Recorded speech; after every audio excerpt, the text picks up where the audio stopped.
Summer is the season of sun, rain, and typhoons. If your home is exposed to wind and rain, are you ready for typhoon season? Last year, Mr. Lee's family moved into a rented apartment by the sea.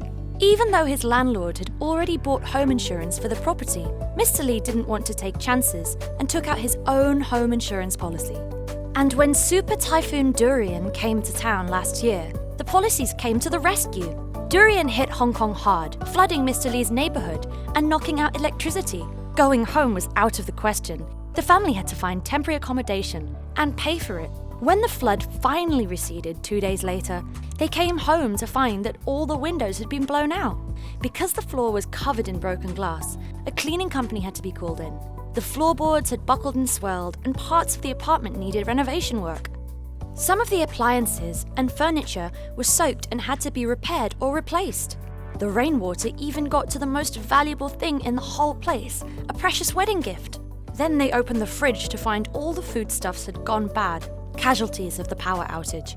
And they had to stay in another rented place while renovators went to work on their home. The larger pieces of furniture had to be warehoused too. It was all adding up really fast.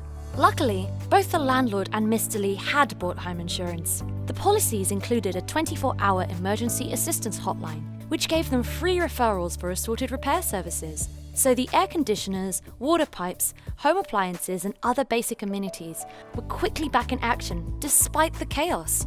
On top of that, both parties were fully reimbursed in accordance with policy provisions for losses that were specified as their respective responsibilities in the rental agreement.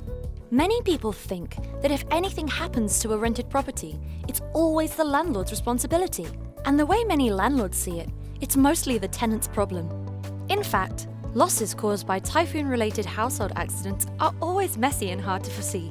If Mr. Lee and his landlord hadn't been covered by home insurance, the aftermath would have been a major headache for both of them. So before the typhoons come knocking on your door, get yourself a home insurance policy. Please visit any HSBC branch or apply online.